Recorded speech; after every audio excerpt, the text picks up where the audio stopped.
ترتیب پر حکمت ترتیب ہے، پر حکمت، حکمت سے بھری ہوئی. قد جاءتکم موعظۃ، قرآن موعظہ ہے، پھر فرمایا شفا ہے، پھر فرمایا ہدایت ہے، اور چوتھی صفت ذکر کی کہ رحمت ہے. یہ ترتیب بھی پر حکمت ہے، الٹپ نہیں ہے. کیوں؟ اس لیے کہ موعظہ کے بغیر شفا نہیں ملے گی، اور شفا کے بغیر ہدایت نہیں ملے گی، اور ہدایت کے بغیر رحمت نہیں ملے گی. پہلے موعظہ، پھر شفا، پھر ہدایت، پھر رحمت. اگر موعظہ ملے گی تو شفا ملے گی، اور اگر شفا ملے گی تو ہدایت ملے گی، اور اگر ہدایت ملے گی تو رحمت ملے گی. اور اگر پیچھے سے یوں پیچھے کی طرف آگے آئیں تو اس کو ذرا سمجھیے گا کہ رحمت مل ہی نہیں سکتی جب تک کہ ہدایت نہ مل جائے، اور ہدایت مل ہی نہیں سکتی جب تک کہ شفا نہ مل جائے، اور شفا مل ہی نہیں سکتی جب تک کہ موعظہ کے طور پر قرآن سے کوئی جڑ نہ جائے. یہاں تک اگر بات آپ نے سمجھ لی ہے، اس کو میں ایک دو چھوٹی چھوٹی مثالوں سے بات کو سمجھاؤں، کیونکہ مثالوں سے بات دماغ میں ہمیشہ کے لیے بیٹھ جاتی ہے. دیکھیے، اگر کسی انسان کا پیٹ خراب ہو، معدے میں انفیکشن ہو، پیٹ خراب ہو، اسے موشن آ رہے ہو، اسے کوئی چیز ہضم نہ ہو رہی ہے، تو معدہ ہی خراب ہوتا ہے. اب اگر اس انسان کو کوئی اصلی شہد دے دے، کوئی اس کو اصلی دودھ پلا دے، اس کو کوئی اگر اصلی گھی کھلا دے، اس کو کوئی اصلی مکھن کھلا دے، کوئی فائدہ دے گا؟ کیوں بھائی؟ معدہ خراب ہے. اصلی گھی بے شک اصلی گھی ہے، دودھ بالکل اصلی ہے، لیکن یہ اس وقت فائدہ دے گا جب اس کے معدے کا فساد، اس کے معدے کا وائرس، اس کے پیٹ کا انفیکشن ختم نہ ہو جائے. اس وقت تک یہ چیزیں فائدہ نہیں دیں گی. رحمت نہیں ملے گی جب تک کہ ہدایت نہیں ملے گی، اور ہدایت نہیں ملے گی جب تک کہ شفا نہیں ملے گی، اور شفا نہیں ملے گی جب تک کہ قرآن کے ساتھ بحیثیت موعظہ کے کوئی جڑ نہ جائے. پھر ترکیب ذہن میں رکھی گئی. اس کے چھوٹی سی مثال سے اور سمجھ لیتے ہیں. یہاں آس پاس گاؤں ہوتے ہیں، اور گاؤں میں جانے کا آپ کا اتفاق ہوتا ہے، لوگ کسان بھی ہوتے ہیں. آپ نے دیکھا ہوگا کہ اگر زمین سخت ہو، زمین اگر سخت ہو تو اس میں فصل نہیں لگتی. اگر بارش آ جائے تو پانی بہہ جاتا ہے. تو اس سخت زمین کو نرم کیا جاتا ہے. کسان اس کو نرم کرتا ہے، ہل چلاتا ہے، اس کو نرم کرتا ہے کہ اس کے اندر یہ صلاحیت پیدا ہو جائے کہ یہ بارش کے پانی کو قبول کر لے. ہے نا ایسا؟ باقی تو ہم زیادہ نہیں جانتے، لیکن جو آپ لوگ گاؤں دیہات میں جاتے آتے ہیں، آپ لوگوں کو زیادہ پتا ہے. اس مثال کو میں سمجھانے والا ہوں، لیکن آپ زیادہ سمجھیں گے. اور اگر زمین سخت ہو اور اس پر اس کو نرم نہ کیا جائے، اس کے اوپر پودے نہیں لگتے، اس کے اوپر زراعت نہیں ہوتی، اس کو پہلے نرم کیا جاتا ہے، ہموار کیا جاتا ہے، اس میں وہ صلاحیت پیدا کی جاتی ہے کہ اگر پانی ڈالا جائے تو وہ پانی کو قبول کر لے. بس بالکل اسی طرح جب انسان کی دل کی زمین سخت ہو، انسان کے دل کی زمین جب سخت ہو، تو یاد رکھیے گا کہ اگر انسان کے دل کی زمین اگر سخت ہو تو پھر مرد ناداں پہ کلام نرم و نازک ہے بے اثر. انہیں آپ قرآن سنائیں، حدیثیں سنائیں، ان کو موت اپنی آنکھوں سے وہ دیکھیں، انہیں حدیثیں سنائیں، کوئی اثر نہیں ہوگا. دل کی زمین سخت ہے. اس کو عربی زبان میں کہتے ہیں قسوت قلبی، دل کی سختی. اللہ اکبر. اللہ کا قرآن فرمایا ثم قست قلوبکم من بعد ذلک. اصل وجہ یہ ہے کہ تمہارے دل سخت ہو گئے. کتنے سخت ہو گئے؟ فہی کالحجارہ، اللہ کا قرآن ایسے ہو گئے جیسے کہ پتھر سخت ہوتا ہے. پھر اللہ آگے فرماتے ہیں او اشد قسوہ، بلکہ تمہارے دل پتھر سے بھی زیادہ سخت ہو چکے ہیں. اللہ پتھر سے زیادہ کیسے سخت؟ فرمایا اس لیے کہہ رہا ہوں وَإِنَّ مِنَ الْحِجَارَةِ لَمَا يَتَفَجَّرُ مِنْهُ الْأَنْهَارُ. تم دیکھتے نہیں پتھروں سے پانی نکل رہا ہوتا ہے، اتنے سخت نہیں ہے، پانی نکل رہا ہے. وَإِنَّ مِنْهَا لَمَا يَشَّقَّقُ فَيَخْرُجُ مِنْهُ الْمَاءُ. کچھ پتھر ایسے پھٹ جاتے ہیں اور پانی نکلتا ہے، چشمے پھوٹ رہے ہوتے ہیں. تو پتھر سخت ہے لیکن اتنا تو سخت نہیں ہے. ایک تیسری چیز اللہ نے فرمایا وَإِنَّ مِنْهَا لَمَا يَهْبِطُ مِنْ خَشْيَةِ اللَّهِ. تم دیکھتے نہیں کہ پتھر کبھی اپنی جگہ چھوڑ کر نیچے گر پڑتا ہے، اسے ہم لینڈ سلائڈنگ کا نام دیتے ہیں. یہ پتھر اپنی جگہ چھوڑ کے جو گرا ہے تم سمجھتے ہو کہ یہ ایسے ہی گر گیا. اللہ کہتا ہے میں تمہیں بتاتا ہوں من خشیت اللہ، یہ اللہ کے ڈر سے اپنی جگہ چھوڑ کے گر پڑا. تو تمہارے دل تو پتھر سے بھی زیادہ سخت ہے. صحابہ کرام سے جب اللہ کے پیغمبر صلی اللہ علیہ وسلم نے فرمایا اے اللہ کے پیغمبر، یہ جو دلوں کا زنگ ہے اس کو دل کا زنگ بھی کہتے ہیں، کلا بل ران علی قلوبہم بما کانوا یکسبون. تمہارے کرتوت ایسے ہیں کہ تمہارے دلوں پہ زنگ لگ چکا ہے. پوچھا اللہ کے رسول صلی اللہ علیہ وسلم کے بتانے پر کہ ان هذه القلوب تصدع كما يصدع الحديد. ان دلوں کو بھی زنگ لگ جاتا ہے جس طرح لوہے کو زنگ لگ جاتا ہے. صحابہ نے پوچھا اے اللہ کے پیغمبر، لوہے کو زنگ لگتا ہے، ہم اسے رگڑ کے اس پہ ریگمال لگا کر اسے ہم صاف کر لیتے ہیں تیل لگا کر، لیکن دلوں کا زنگ کون سے ریگمال سے صاف ہوگا؟ قسوت قلبی کیسے ختم ہوگی؟ دلوں کا زنگ کیسے ہٹے گا؟ فرمایا دو ہی چیزیں ہیں دلوں کا زنگ اتارنے کے، دو فارمولے ہیں. نمبر ایک، موت کو کثرت سے یاد رکھو، کثرت ذکر الموت. آج ہم مرنے کو یاد نہیں رکھتے. کبھی اگر رشتہ داروں میں کسی کا انتقال ہو جائے، عزیز و قارب میں کسی کا انتقال ہو جائے، تو بھائی یہ موقع ہوتا ہے، دلوں کا زنگ اتارنے کا موقع ملا ہے آپ کو، ایک اپرچونیٹی ہے. دلوں کا زنگ اتاریے، جائیے نہلانے میں شریک ہوئیے، نہلائیے. دیکھیے یہ ہم جیسا انسان جو خود نہاتا تھا آج ہم نہلا رہے ہیں. کوئی زندگی میں کسی کو نہلا سکتا ہے؟ اب ابا جی سے بولے ابا آج تم کو نہلانے کا دل چاہ رہا، ابا ایک تھپڑ مارے، تمہارا دماغ خراب ہے کیا؟ خود نہاؤں گا. بچہ تھوڑا سا بڑا ہو جائے کہتا نہیں ابا جی اب میں خود نہاؤں گا، اما جی خود نہاؤں گا. یہ ہم جیسا انسان کیا ہو گیا؟ اس کو ہم نہلا رہے ہیں، اس کو ہم نے وضو کرایا، اس کو ہم نے نہلایا، اس کو کروٹیں ہم نے دی، اس کے کپڑے اتارے، اس کو ہم نے کفن پہنایا اور پھر اس کو چارپائی پر لٹائے. اس سے جڑے رہیں، قریب رہیں اور دیکھتے رہیں. اپنے آپ کو اس کی جگہ پر رکھ کے سوچیں کہ ایک وقت آئے گا مجھے بھی اسی طرح نہلایا جائے گا، میرے کپڑے کاٹ کے اتارے جائیں گے، مجھے کروٹیں دے کر وضو اور غسل کرایا جائے گا اور اسی کفن میں لپیٹا جائے گا، اسی جنازے کی چارپائی پر میں بھی اسی طرح لیٹا ہوا ہوں گا. قبرستان جایا کریں تو موبائل آف کر دیا کریں. آج ہمارا ایک المیہ یہ بھی ہے کہ ہمارا جو موبائل ہے، دیکھیں یہ موبائل کا نام لیا، اس کو پتہ چل جاتا ہے نام لے لیا. اللہ رحم فرمائے.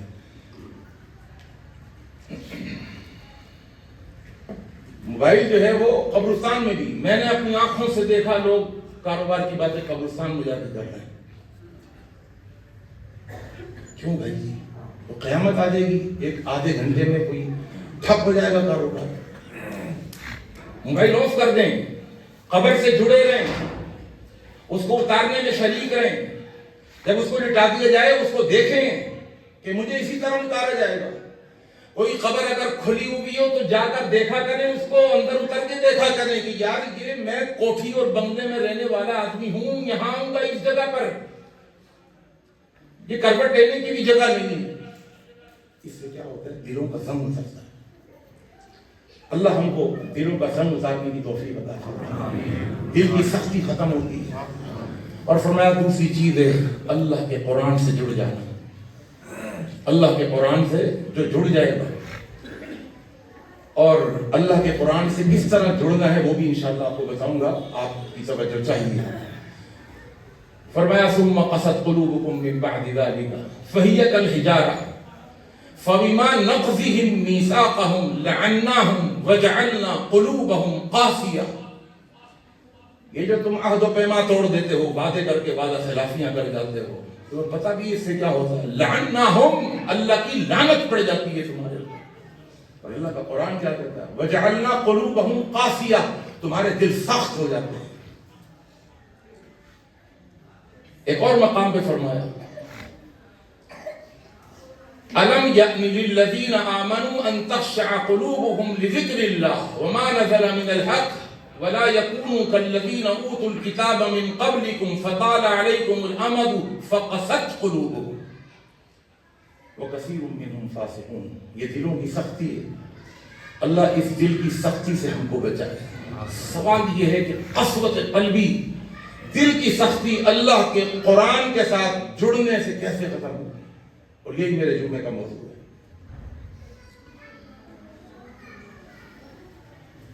موعظہ کا معنی ہے نصیحت۔ موعظہ کا معنی پہلی صفت قرآن کی نصیحت۔ نصیحت کسے کہتے ہیں؟ خیر خواہی کو، خیر خواہی کو۔ یہی وجہ ہے کہ اللہ نے یا ایھا الذین آمنوا نہیں کہا، یا ایھا الناس کہا۔ کیوں؟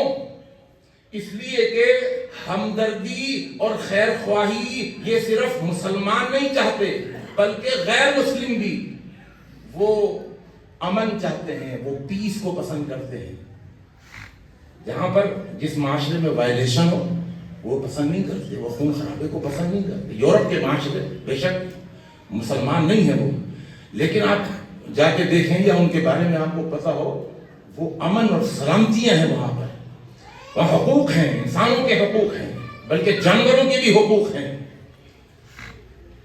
تو وہ امن کو پسند کرتے ہیں، وہ ہمدردی کو پسند کرتے ہیں، وہ خیر خواہی کو پسند کرتے ہیں۔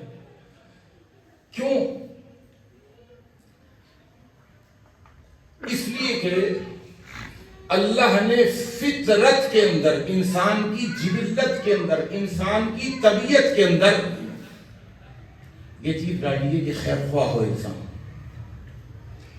بھائی صاحب کی توجہ چاہتا ہوں، یہ تھوڑا سا ہے فلسفیانہ گفتگو، لیکن اللہ کے قرآن کو سمجھنا اور تدبر ضروری ہے۔ تدبر کہتے ہیں غور و فکر، اور غور و فکر یہ ایسا ہی نہیں ہوگا کہ آپ سنیں گے اور آپ کے سمجھ میں آ جائے گی، توجہ چاہیے۔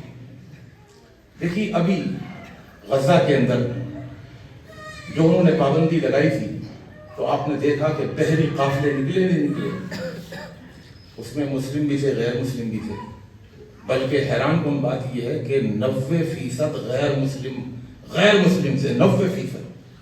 اور ہم سب نے دیکھا میڈیا میں کہ وہ بحری قافلوں کے قافلے اور بحری بیڑے لے کر کے نکلے، اور انہوں نے ہفتوں کا 15 20 دن کا سمندری سفر کیا، اپنی جان ہتھیلی پر رکھ کر، اور وہاں پہنچے ہوا تھا۔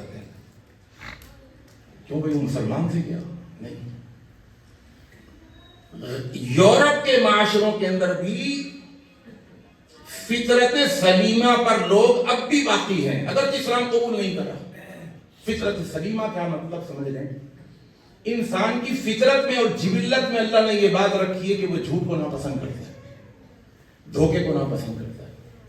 چھوڑ دیں قرآن کو، حدیث کو، شریعت کو، اسلام کو، دین کو ایک طرف رکھیے۔ انسان من حیث الانسان، اللہ کہتا فَأَلْهَمَهَا فُجُورَهَا وَتَقْوَاهَا، میں نے نیکی اور بدی، اچھائی اور برائی کا شعور انسان کی فطرت میں رکھا ہے، فطرت میں، جبلت میں۔ آپ کو پتا ہے جاپان کے لوگ جھوٹ نہیں بولتے، قرآن پڑھا ہے انہوں نے، حدیثیں سنی ہے انہوں نے کیا، صحابہ کرام کی زندگی کا مطالعہ کر کے جاپانی لوگ اب جھوٹ نہیں بولتے، نہیں، وہ فطرت سلیمہ پر باقی ہیں۔ جن کی فطرت سلیمہ مسخ نہ ہو چکی ہو، اللہ کی قسم عملی طور پر وہ ہم سے زیادہ مسلمان ہیں، جھوٹ نہیں بولتے۔ میں نے ایک دفعہ جھوٹ کی مذمت پر 6 جمعے پڑھائے اور وعدہ لیا کہ بھئی آئندہ جمعے تک کوئی جھوٹ نہیں بولے گا. لوگوں نے ہاتھ کھڑا کر دیا. اگلے جمعے میں نے پھر پوچھا کہ کس نے جھوٹ نہیں بولا ایک ہفتے تک؟ تو وہ تھوڑے سے لوگوں نے ہاتھ کھڑا کیا. اچھا میں نے بھی ہاتھ کھڑا نہیں کرا کیونکہ میں کچھ کنسٹرکشن کا کام کروا رہا تھا مسجد کا. ٹھیکیداروں کو پیسہ چاہیے ہو تو میں نے کہا پیسے تو نہیں آ لگے تھے. میں نے کہا لو پھنس گیا میں, تو میں نے بھی ہاتھ کھڑا نہیں کیا. تو میں نے یہ کہا جو ہاتھ نہیں کھڑا کر رہے تھے وہ بیچارے نظریں جھکا کے بیٹھے ہوئے تھے کہ ہم تو جھوٹ بول چکے ہیں. تو میں نے کہا بھائی الحمدللہ کرو کہ اللہ آج تم سے سچ بلوا رہا ہے, ورنہ جھوٹا ہاتھ کھڑا کر لیتے تھے. الحمدللہ ابھی تو سچ بول رہے. اس میں ایک شخص آیا میرے پاس پاکستانی, اس نے مجھے بتایا, اس نے کہا مولوی صاحب 15 سال میں جاپان میں رہا ہوں اور میں آپ کو بتاؤں, آپ نے ایک ہفتے کی بات کی ہے, 15 سال میں نے ایک دفعہ بھی جھوٹ نہیں بولا. اور اس نے کہا جاپان میں کوئی جھوٹ بولتا ہی نہیں. کیا قرآن پڑھا ہے انہوں نے؟ جب وہ کافر ہو کر, بے دین ہو کر وہ جھوٹ نہیں بولتے تو ہمارے لیے ڈوب مرنے کا مقام نہیں ہے کہ ہمارے پاس قرآن بھی ہے, شریعت بھی ہے, حضور کی سیرت بھی ہے, صحابہ کی زندگی بھی ہے, پوری شریعت ہمارے پاس موجود ہے, اور اس کے باوجود ہم مسلمان ہو کر دھڑلے سے جھوٹ بولتے ہیں, دھوکہ دیتے ہیں, ظلم کرتے ہیں, زیادتی کرتے ہیں. یہ ہمارے لیے ڈوب مرنے کا مقام. موعدہ کہتے ہیں خیر خواہی والی کتاب ہے.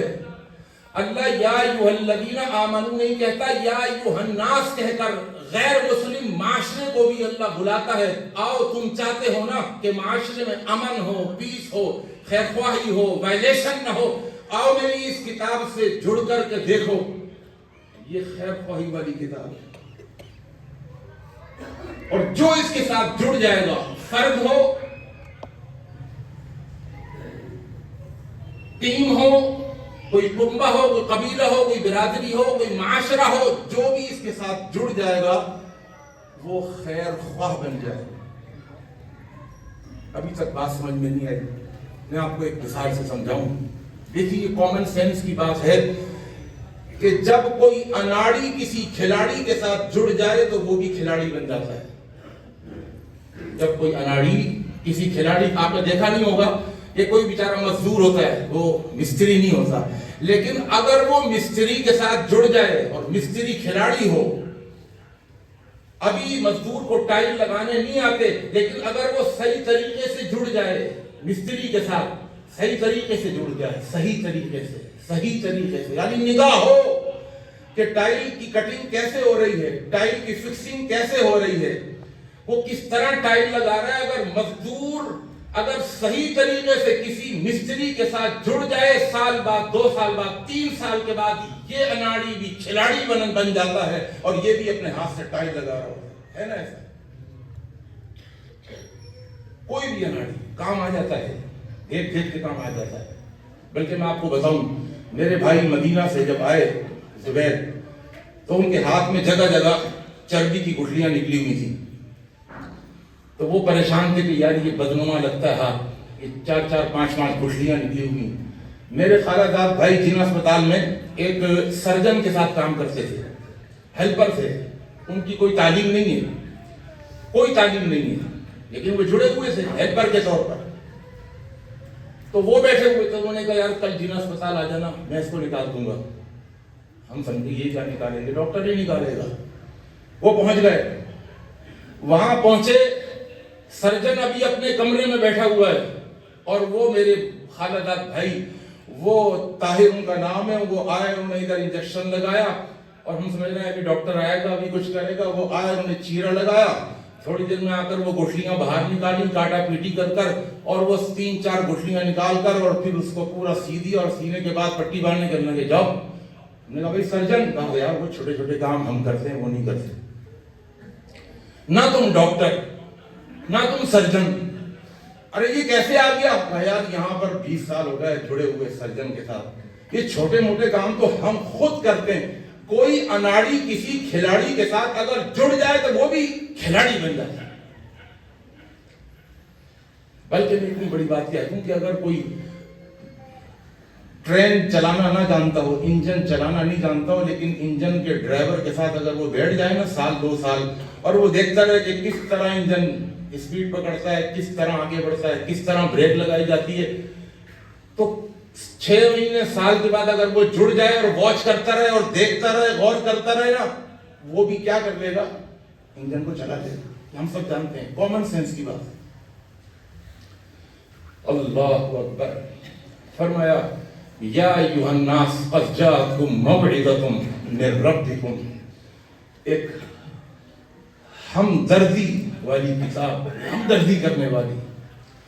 تم جب اس کے ساتھ جڑ جاؤ گے تم بھی ہمدرد بن جاؤ گے. جو معاشرہ جڑے گا وہ پورا معاشرہ ہمدرد بن جائے گا اور خیر خواہ بن جائے گا. اللہ اکبر. وشفاء, اور یہ شفا ہے. اللہ نے اس قرآن کو دوا نہیں کہا, اس لیے کہ اگر دوا کہہ دیتا تو دماغ میں یہ بات آتی یار کبھی تو دوا سے فائدہ ہو جاتا ہے, کبھی دوا سے فائدہ نہیں ہوتا, کبھی دوا سے شفا مل جاتی ہے, کبھی دوا سے شفا نہیں ملتی. اللہ نے کہا یہ دوا نہیں ہے, یہ شفا ہے. اس کتاب کے ساتھ تم جڑو تو صحیح, شفا ملے گی سو ملے گی. حضرت عمر بن خطاب اس کتاب کے ساتھ جڑے تھے یا نہیں؟ کیا دل میں ہمدردی لے کے نکلے تھے گھر سے؟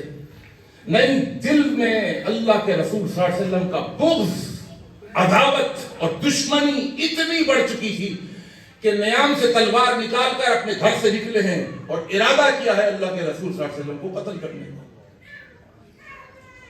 میں واقعہ نہیں بتاؤں گا, آپ سن چکے ہیں حضرت عمر کے اسلام کے قبول کرنے کا واقعہ. گھر پہنچے اپنی بہن کے, دیکھا کہ وہاں قرآن پڑھنے کی آواز آ رہی. دروازہ کھٹکھٹایا, دروازہ کھولا تو مارنا شروع کر دیا. بہن کو مارا, بہنوئی کو مارا, خون نکال دیا. ہم سب سنتے ہیں. اور جب غصہ ٹھنڈا ہوا تو کہنے لگے وہ ذرا دکھاؤ تو صحیح کیا پڑھ رہے تھے. کہا نہیں, غسل کر کے آؤ, اس کتاب کا پروٹوکول ہے. غسل کیا اور اللہ کی کتاب کے ساتھ جڑے, سمجھ کر کے جڑے. میں آپ کی توجہ چاہتا ہوں, ایسے ہی نہیں جڑے. آج ہم بھی جڑے ہوئے ہیں. یہ کتاب موعظہ ہے, خیر خواہی والی کتاب ہے. ہم اس خیر خواہی والی کتاب کے ساتھ جڑے ہوئے ہیں, لیکن ہم معاشرے میں خیر خواہ ثابت نہیں ہوئے. ہم بدخواہ ہیں. کیوں؟ میں نے کہا تھا کہ صحیح طریقے سے جڑے اگر کوئی تو پھر ویسے ہی بن جاتا ہے. ہم اسٹیشن پر, ٹرین کے انجن پر ڈرائیور کے ساتھ بیٹھے ہوئے ہیں, جڑے ہوئے ہیں, لیکن نگاہ نہیں رکھ رہے وہ کیسے چلاتا ہے, وہ کیسے روکتا ہے.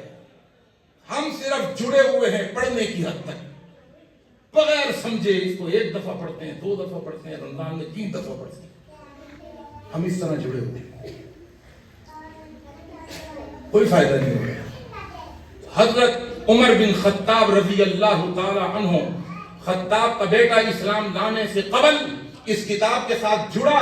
1 مہینے کے لیے نہیں جڑا, 1 ہفتے کے لیے نہیں جڑا, 1 دن کے لیے نہیں جڑا, چند منٹوں کے لیے اس کتاب سے جڑا اور اللہ کا قرآن پڑھا, سمجھ کے پڑھا.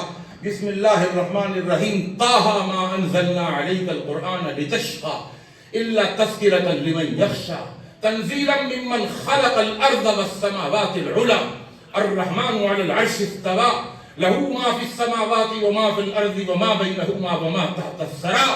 اللہ کے قرآن سے جب یہ عمر جڑا تو اللہ کی قسم اس کے دل کی زمین پر انقلاب برپا ہو گیا. اس کے دل کی قسوت قلبی اس کی سختی نرمی سے بدل گئی. اور پھر ہم جانتے ہیں کہ کفر ایمان سے بدل گیا, عمر کا شرک توحید سے بدل گیا, عمر کا تکبر عاجزی سے بدل گیا, عمر کی نفرت محبت سے بدل گئی. اور وہ جانی دشمن بنا ہوا تھا وہ اللہ کے رسول صلی اللہ علیہ وسلم کا جگری یار جا کے بن گیا. کیوں اس کتاب سے جڑا؟ جو جڑ جائے صحیح طریقے سے جڑ جائے. اللہ کی کتاب کو سمجھ کے پڑھا کریں.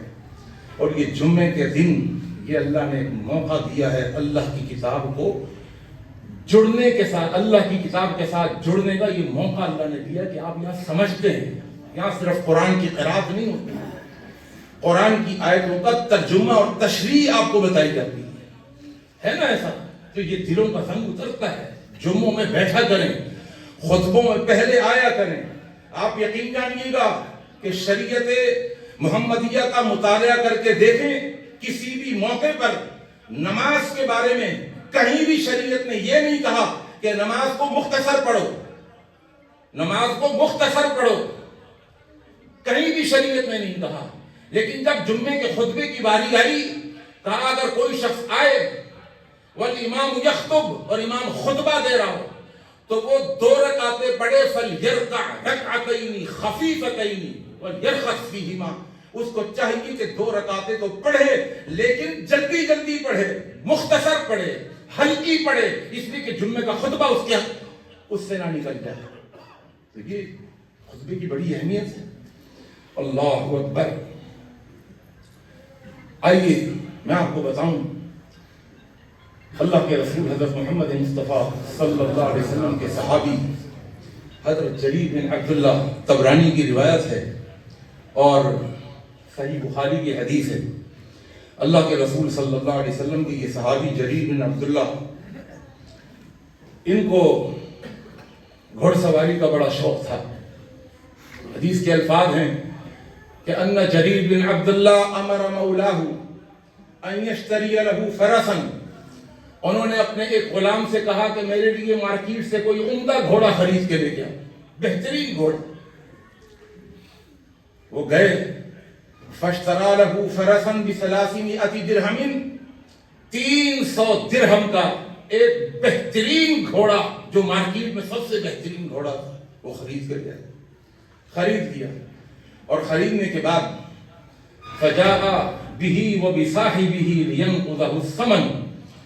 اس گھوڑے کے مالک سے کہا چلو سودا طے ہو گیا 300 درہم پر، میں تمہیں اپنے مالک سے، اپنے آقا سے 300 درہم دلوا دوں. گھر پہنچے، مالک کو بلایا اور کہا آقا یہ گھوڑا آپ کے لیے 300 درہم کا میں نے خرید دیا.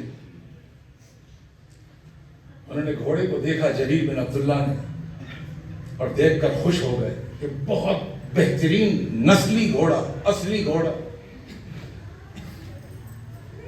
کہا بکم اشتریت، کتنے کا خریدا؟ کہا آقا 300 درہم کا خرید کے لایا. گھوڑے کے مالک سے کیا کہنے لگے؟ فرسک خیر من 300 درہم.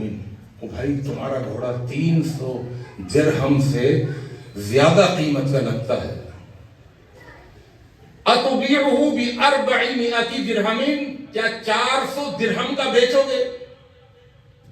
اب بتائیے کہ بیوقوفی ہے یا نہیں ہے؟ سودا طے ہو چکا ہے 300 درہم کا، گھوڑا آ چکا ہے، 300 درہم دینے ہیں، گھوڑے کا مالک بن جانا ہے.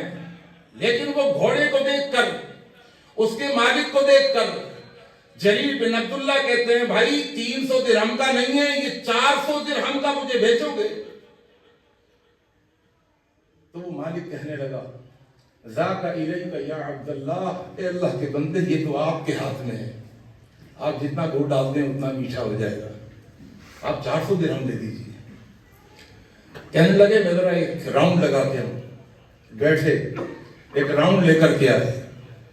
کہنے لگے وجدتہ بحرا، یہ تو سمندر کی موجوں کی طرح چلتا ہے. فرسک خیر من 400 درہم، او بھائی تمہارا گھوڑا 400 درہم سے بھی زیادہ قیمتی لگتا ہے. اتبیعہ ب500 درہم، 500 درہم کا بیچو گے؟ کوئی مثال پیش کر سکتا ہے اسے؟ آج ہم بھی کوئی چیز خریدتے ہیں، اسٹیٹ ایجنٹ کے پاس جا کے بولتے ہیں یار کوئی موقع کی چیز مل جائے نا تو بتا دینا. موقع کی چیز کوئی اپرچونٹی، موقع کی چیز کا مطلب ہم سب سمجھتے ہیں.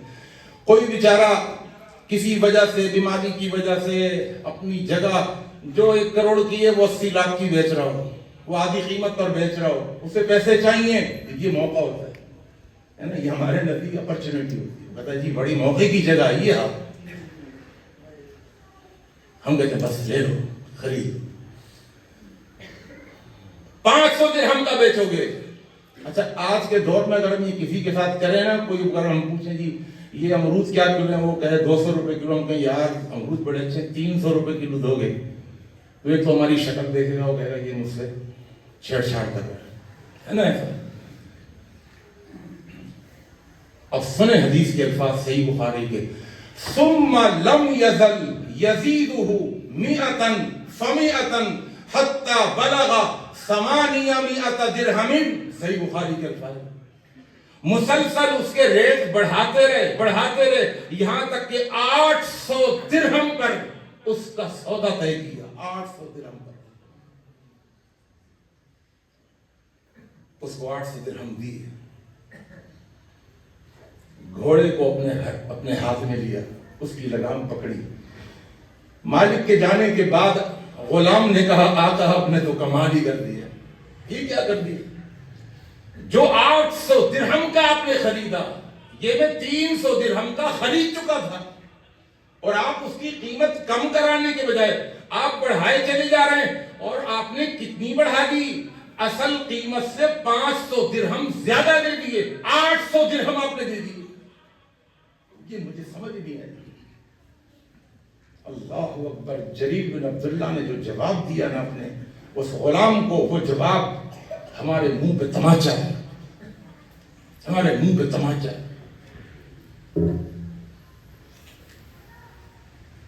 کہا بتاؤں کہ میں نے یہ 300 درہم جو تم طے کر کے لائے تھے، اس کے 800 درہم کیوں دیے ہیں؟ آپ بتائیے. کہا میں گھوڑ سواری کا شوقین ہوں، میں گھوڑوں کی اصل قیمت جانتا ہوں.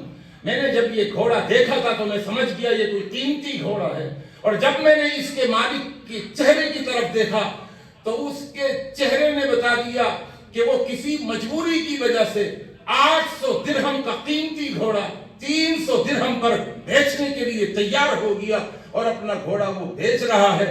تو میں کسی کی مجبوری سے فائدہ اٹھاؤں؟ آؤ سنو. کہنے لگے اللہ کے رسول صلی اللہ علیہ وسلم پر، ان کے ہاتھ پر اسلام لا کر جو میں نے بیعت کی تھی نا، وہ بیعت میں نے یہ کی تھی. الفاظ سنیے گا.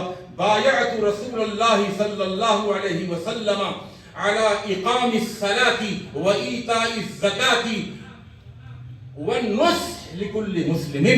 میں نے اللہ کے رسول کے ہاتھ پر ہاتھ رکھ کر جو بیعت کی تھی نا، وہ یہ کی تھی کہ نمازیں قائم کروں گا، روزے رکھوں گا، زکوٰۃ ہر سال دوں گا. ساتھ ساتھ یہ بھی میں نے بیعت کی تھی ہاتھ پر ہاتھ رکھ کر، وَالنُّصْحِ لِكُلِّ مُسْلِمٍ، جب تک زندہ رہوں گا ہر مسلمان کا خیر خواہ بن کے رہوں گا. یہ بھی تو میں نے بیعت کی تھی. صرف نماز پر تو بیعت نہیں کی تھی، صرف روزے اور زکوٰۃ پر تو بیعت نہیں کی تھی. 800 درہم کا گھوڑا وہ 300 درہم کا بیچ رہا ہے. میں موقع سے فائدہ اٹھاؤں، میں اس کا بدخواہ بن جاؤں، اور پھر میں مسلمان ہوں. اللہ اکبر. ایسا وقت آیا تھا، اور صحیح مسلم کی حدیث، اللہ کے پیغمبر صلی اللہ علیہ وسلم نے فرمایا، اشترى رجل من رجل عقارا له، ایک آدمی نے دوسرے آدمی سے زمین خریدی کاشتکاری کے لیے، زراعت کے لیے بڑی زمین خریدی. خریدنے کے بعد جب وہ زمین پر ہل چلانے لگا، زمین کو کھودنے لگا، اس میں درخت لگانے لگا، تو جہاں پر گڑھا کھودا تو وہاں پر فیہا جرۃ فیہا ذہب، ایک مٹکا برآمد ہوا. مٹکا، زمین کے اندر سے مٹکا، فیہا ذہب، اس مٹکے کے اندر سونا بھرا ہوا. آج کے دور میں اگر ایسا ہو جائے کہ لاٹری نکل جائے، ہے نا، سونے کا مٹکا برآمد ہوا. پہلے زمانے میں اپنے خزانے لوگ زمین میں رکھا کرتے تھے. اللہ کا قرآن بھی کہتا ہے نا حضرت موسیٰ اور خضر کے واقعے میں، وَقَانَ تَحْتَهُ كَنْزٌ لَهُمَا، وہ جو یتیم کی دیوار گر رہی تھی اس دیوار کے نیچے اس کے والدین نے خزانہ رکھا ہوا تھا کہ یہ بچے بڑے ہوں گے تو کبھی یہ خزانہ نکلے گا تو یہ بچے بڑے ہو کر اس خزانے سے فائدہ اٹھا لیں گے. چھوٹے چھوٹے بچے ہیں، ہم بوڑھے ماں باپ میں مر جائیں گے تو پھر یہ پیسہ دوسرے رشتہ دار کھا جائیں گے، تو نیچے انہوں نے خزانہ رکھا ہوا تھا چھپا کر. اللہ کا قرآن ہے. پہلے زمانے میں لوگ زمین میں رکھا کرتے تھے. آپ کی تجوریاں ہیں، الماریاں ہیں، بینک کے اندر لاکرز ہیں. مٹکا نکلا سونے کا.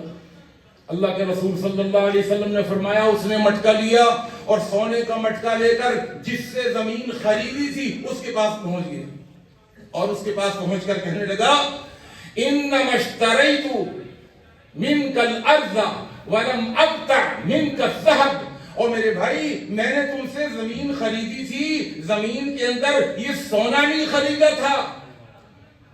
یہ سونے کا مٹکا تم لے لو، یہ تمہارا ہے، یہ میرا نہیں. کوئی ایسی مثال آج کے دور ہم کہاں کھڑے ہیں؟ میں جب یہ صحیح مسلم میں یہ حدیث بچوں کو پڑھا رہا تھا، اللہ کی قسم تھوڑی سی دیر کے لیے میں خاموش ہو گیا اور میں سوچنے لگا کہ یار یہ ہم سنا رہے ہیں اور ہم کہاں کھڑے ہوئے، ہمارا ایمان کہاں گیا، ہماری محبت کہاں گئی، ہماری خیر خواہی اور ہمدردی کہاں گئی. بھائی یہ زمین خریدی تھی، یہ سونا نہیں خریدا تھا، یہ سونا تمہارا ہے. اور وہ زمین بیچنے والا بھی، وہ بھی اس سے بڑا اللہ کا ولی. اس نے کہا انما بعت، میں نے تم کو زمین بھی بیچی ہے، وما فیہا، اور جو کچھ زمین کے اندر ہے وہ سب بیچا ہے. یہ مٹکا میرا نہیں ہے، یہ تمہارا ہے. آج ہمارے جھگڑے یہ میرا ہے، وہ کہتا ہے یہ میرا ہے، سامنے والے کہتا ہے میرا ہے. اور ان کا جھگڑا وہ کہتا ہے یہ تمہارا ہے، وہ کہتا ہے نہیں میرا نہیں تمہارا ہے. سونے کا مٹکا بیچ میں کوئی بھی نہیں مان رہا، فیصلہ ہو ہی نہیں پا رہا.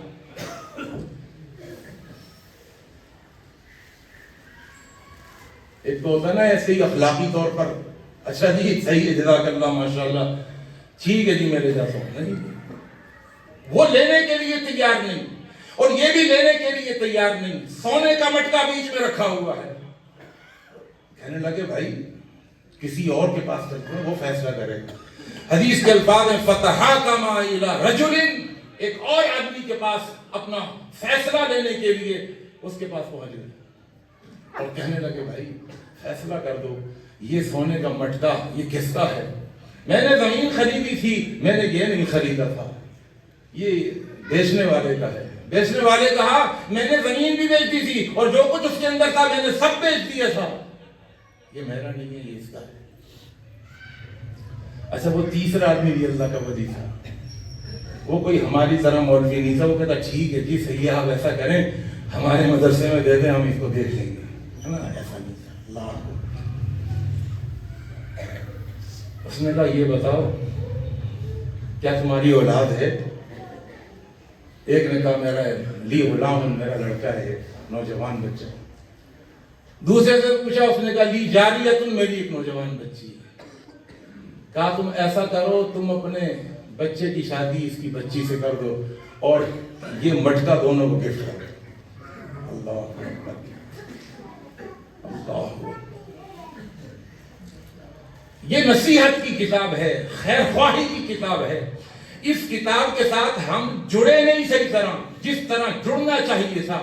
جو بھی چاہے اس کتاب کے ساتھ جڑ جائے. فمن شاء ذکر، جو چاہے، امیر ہو غریب ہو مرد ہو عورت ہو، جو چاہے اس کتاب کے ساتھ جڑ جائے. اور اس کے ساتھ جڑنے کا فائدہ یہ ہوگا کہ اگر ایک فرد جڑے گا تو وہ بھی خیر خواہ بن جائے گا. اگر کوئی خاندان جڑے گا، کوئی گھرانہ جڑے گا تو اس میں بھی یہی کوالٹی پیدا ہوگی، وہ بھی خیر خواہ بن جائے گا جو بھی جڑے گا. عبداللہ ابن ام مکتوم رضی اللہ تعالی عنہ، صحابی رسول، نابینا صحابی، وہ جڑے ہوئے تھے اس کتاب کے ساتھ. وہ اس کتاب کے ساتھ جڑے ہوئے تھے. اللہ کے رسول صلی اللہ علیہ وسلم کے یہ سسرالی رشتہ دار سے، حضرت خدیجہ کے پھوپھی زاد کے خالہ زاد بھائی سے، حضرت خدیجہ کے تھے نابینا، غریب صحابی تھے، لیکن اس کتاب کے ساتھ جڑے ہوئے تھے. ہر تھوڑی دیر میں اللہ کے پیغمبر کے پاس آتے اور قرآن سیکھتے.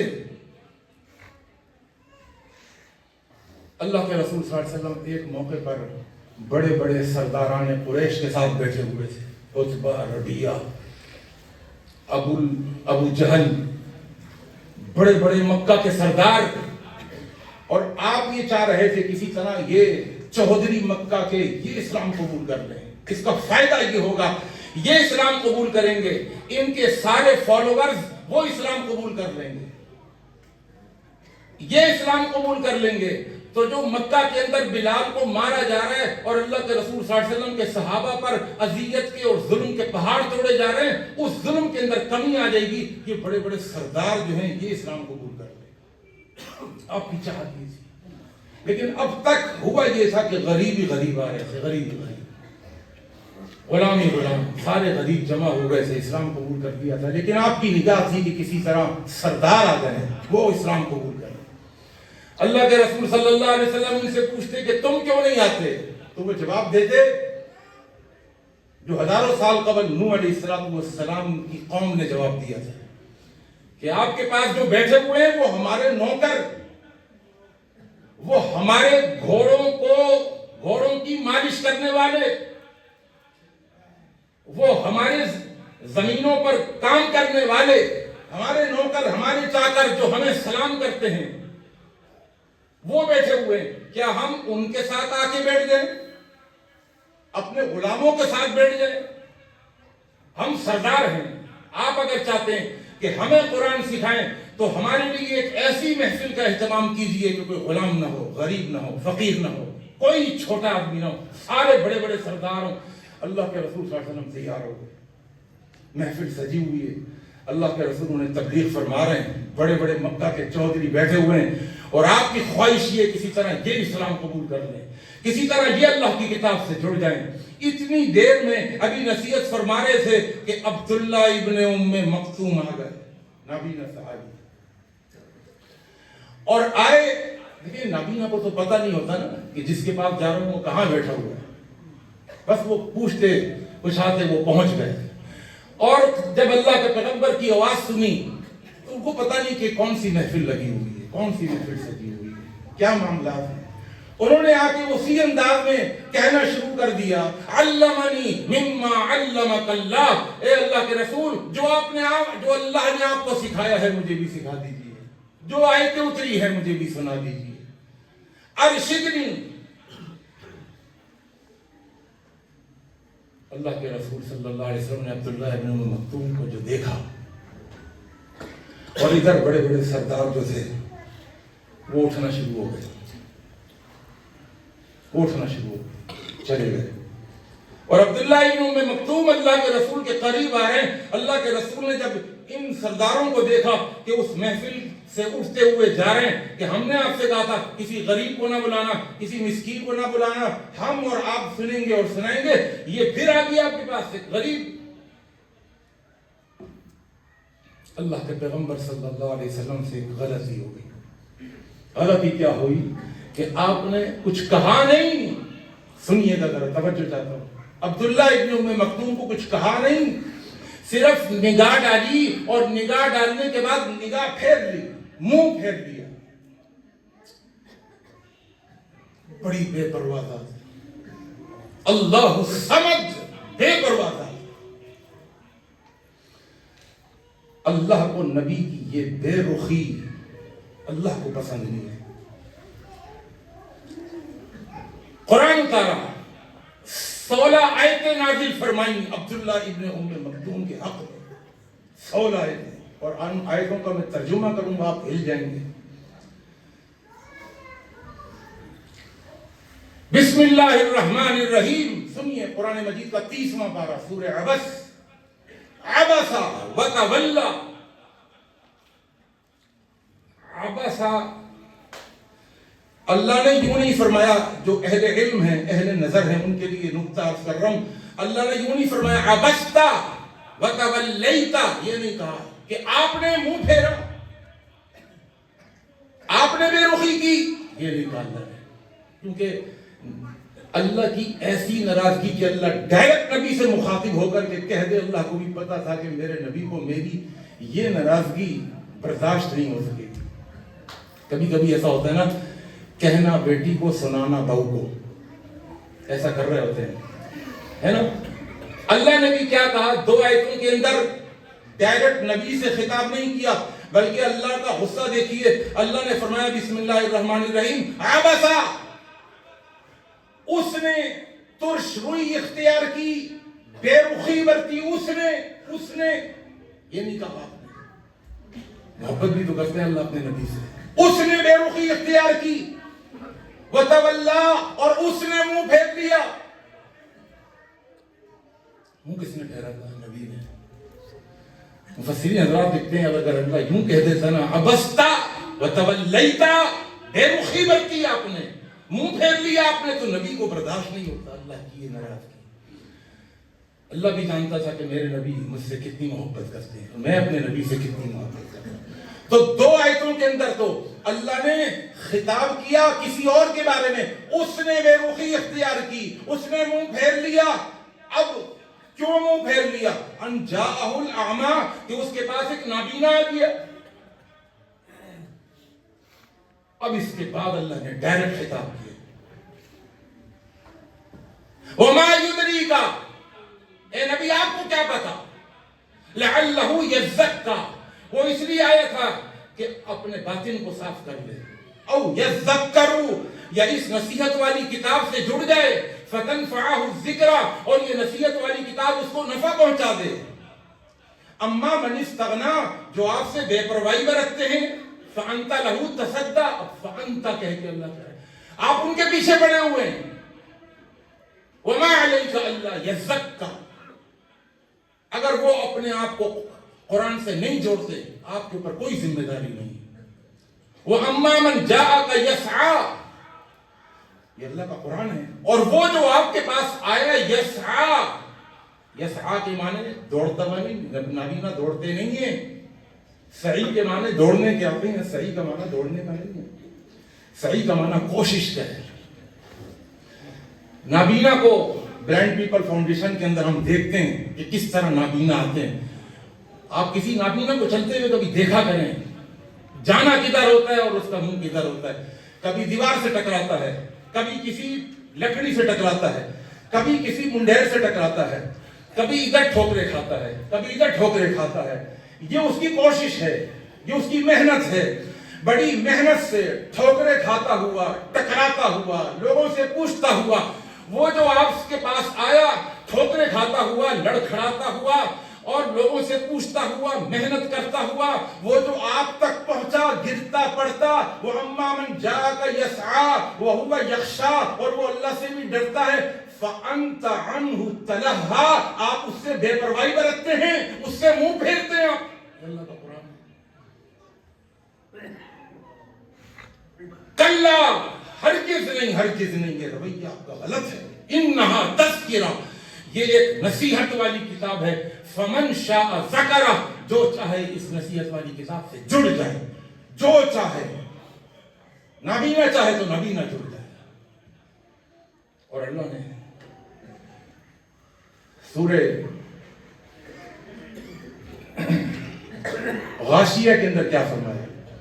لست علیہم بمسیطر، آپ ان پر مسیطر نہیں ہیں، بلکہ فذکر انما انت مذکر، آپ مذکر ہیں۔ مذکر کا مطلب نصیحت کرنے والا، بس زبردستی آپ اس کتاب کے ساتھ نہیں جوڑیں گے کسی کو، نصیحت کریں گے۔ فمن شاء ذکر، جو چاہے نصیحت حاصل کرے۔